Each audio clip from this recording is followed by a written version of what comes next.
What is 32 minus 12? 20, right? You just subtract. But not under the new Common Core method. Why are they going through this backwards method here? This man who trained in nuclear engineering couldn't understand it. I don't understand. He wasn't alone. This is how you arrive at the answer, my friend. That's insane. That's so many steps. Why does it need to be so complicated? Why are you adding things when you're trying to subtract? We gave people questions for third graders. They got even more confused. Add 26 plus 17 by breaking apart numbers to make a 10. Use a number that adds with the 6 in 26 to make a 10.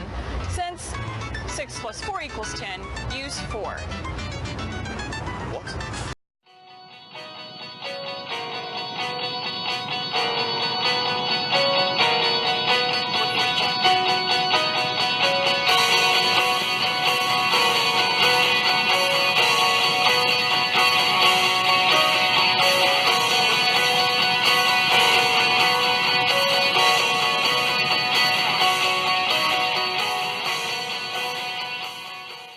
So our young learners might not be altogether comfortable thinking about what 9 plus 6 is. They are quite comfortable thinking about their friend 10. 10 is emphasized in our young grades as we're working in a base 10 system. So if we can partner 9 to a number and anchor 10, we can help our students see what 9 plus 6 is. So we're going to decompose our 6. And we know 6 is made up of parts. One of its parts is a 1. And the other part is a 5. We're now going to anchor our 9 to a 1, allowing our students to anchor to that 10. Now our students are seeing that we have 10 plus 5. Having now more comfort seeing that 10 plus 5 is 15. That's much more comfortable than looking at 9 plus 6, an isolated math fact.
Blank.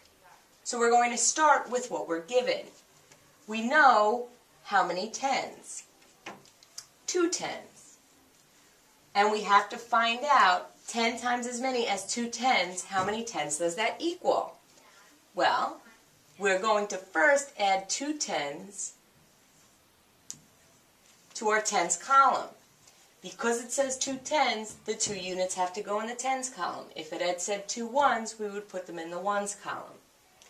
2 tens has a value of 20. 10, 20. Now we're going to do 10 times as many. So each one of these units we're going to multiply by 10.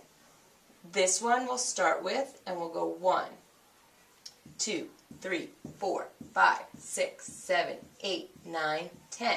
And when we get 10 in a column, we can circle. So this is asking, when I have 10 times as many as 2 tens, how many tens do I have?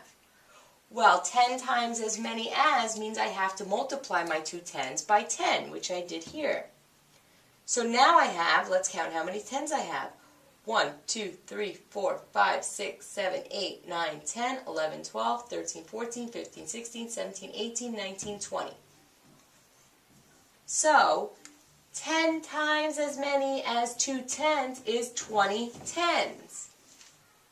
Well, 20 tens, we know when we bundle, we can move over to the column to the left and change them for a single unit to the left. So, I could take this bundle and change it for 100, because this bundle has a value of 100, 10, 20, 30, 40, 50, 60, 70, 80, 90, 100. What? Well, we have 20 tens here. We changed them for 1 unit each in the hundreds. So now we have 2 in the hundreds column. So we have 2 hundreds.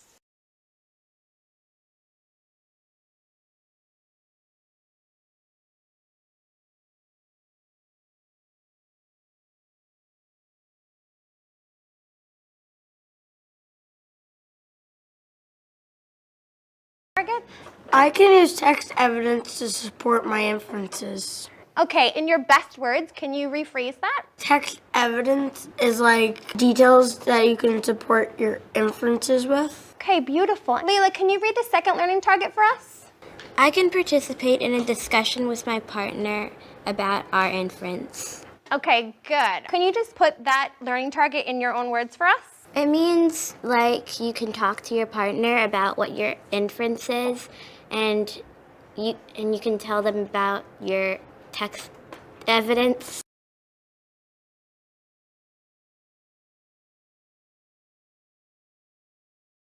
If you just take a look over here, what I did was I blew up on this chart a piece of the speech that we've closely read from Obama. The objective of my lesson today was for children to be able to read a complex text that they've already read closely and be able to draw inferences from it based on text evidence. So what I did was I made you guys copies, so you have them all at your on your laps right now. So if you could just follow along, I want you to pay close attention while I just read this one section and I focus in on what the text says and if I can draw any inferences based on what I've read so far. The students were given ample amount of time to really take on a complex text, and in this instance it was an excerpt from President Obama's speech that he gave in 2009. They had the time to closely read it and really highlight words that they struggled with and focused on how to get through that text, and they chunked it at their own level.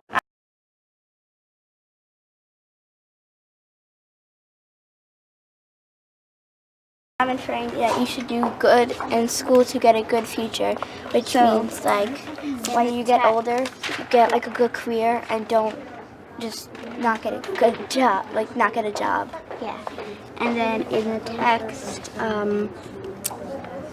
which is right here. Yeah. Here and then up to here. Here in America, you write your own destiny, you make your own future. I accept great things from you, which is right there. Yeah. Which we wrote. So that was the text evidence. And another thing is don't let us down and your family or your country or yourself down. So that's what it means for the inference and the text evidence.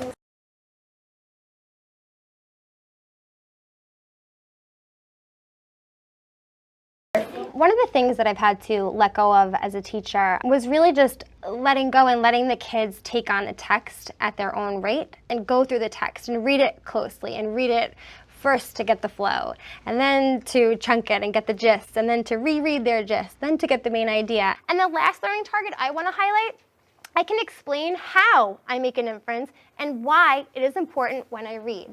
Okay, so the how part. How do we make inferences? What is it that you have to do?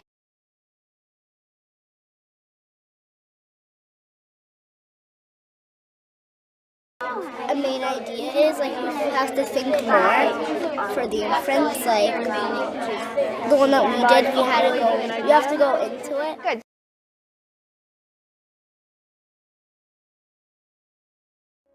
So these are the things that we're going to focus on today. Using our text evidence to talk about the challenges that Esperanza is facing. We're going to relate, or like Ethan said, we're going to make connections to how the challenges can teach us about the theme of the story. And we're all going to work on making sure we're an active participant in our group, meaning that we're all going to try to give our input and share our ideas. The objective of my lesson was to have the students be able to formulate a theme based on text evidence that they have been collecting. In recent teaching, we've been going from a big idea to a smaller idea of finding specific details, and I wanted my students to have the experience of taking those small pieces and thinking more analytically into a larger literary element, a bigger picture, seeing the bigger picture. So, well, they started out reading the entire chapter on their own. Then we revisit the chapter a second time and do more of a comprehension type activity. So it kind of builds over time to get to the point that you saw today. Continue to use the Esperanza chapter book to help them understand theme and see how the different characters play out, and by the end of the book, truly seeing what the author was trying to teach us. The carousel activity gives me an opportunity to provide them with many different experiences at one time, so they're not just looking at one piece or looking at a larger text. I'm able to zoom them in on something specific and then move them to something else specific so they can make some connections. I would say to a teacher that is just starting to implement some of the Common Core shifts is that they need to try it. They need to put their students into groups, give them a piece of text, and let them tackle it and see what happens. Because as you're walking around listening to your students, you will hear some great ideas and you'll realize that it is very good teaching to give them those experiences. And then you can base your mini lessons and other activities around that. But I think to get your feet wet first, to just try it and see how your kids interact with each other would be a good starting point.